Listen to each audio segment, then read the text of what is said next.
Hi hello నమస్తే welcome to okay TV నేను మీ భవాని. తెలంగాణలోని గ్యాస్ సిలిండర్ లబ్ధిదారులకు రేవంత్ రెడ్డి సర్కార్ శుభవార్త వినిపించింది. మహాలక్ష్మి పథకంలో భాగంగా 500 రూపాయలకే సబ్సిడీ గ్యాస్ సిలిండర్ హామీని అమలు చేస్తున్న విషయం తెలిసిందే. అయితే ఈ పథకంలో ముందుగా గ్యాస్ సిలిండర్ కు పూర్తి నగదు చెల్లిస్తే ప్రభుత్వం సబ్సిడీ డబ్బులను లబ్ధిదారుల ఖాతాలో జమ చేస్తుంది. అయితే ఆ సబ్సిడీ పైసలు ఎప్పుడు పడుతున్నాయనేది క్లారిటీ లేకపోవడంతో ప్రజల్లో ఆందోళన నెలకొంది. కొంతమంది నెలైనా డబ్బులు ఖాతాలో పడకపోవడంతో మరికొందరు అసలు సబ్సిడీ డబ్బులు రాకపోవడంతో తాము అర్హులమా కాదా అనే అనుమానాలు వ్యక్తమవుతున్నాయి. ఈ క్రమంలోనే రేవంత్ రెడ్డి సర్కార్ కీలక నిర్ణయం తీసుకుంది. గురువారం రోజు సచివాలయంలో మంత్రులు ఉత్తమ్ కుమార్ రెడ్డి, పొంగులేటి శ్రీనివాస్ రెడ్డి ఆయా శాఖల అధికారులతో సమీక్ష సమావేశం నిర్వహించారు. ఈ క్రమంలోనే 500కి గ్యాస్ సిలిండర్ పంపిణీ అంశంపై సమీక్షలో భాగంగా ఆయిల్ కంపెనీల ఉన్నతాధికారులతో మంత్రులు చర్చించారు.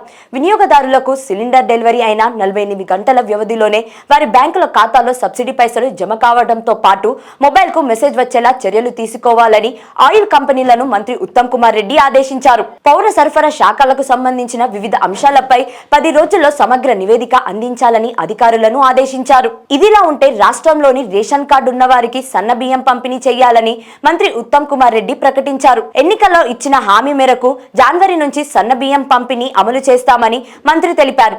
సన్న బియ్యం పంపిణీతో పాటు రేషన్ కార్డు దారులకు గోధుమలు కూడా ఇవ్వాలని సర్కార్ యోచిస్తున్నట్లు తెలిపారు.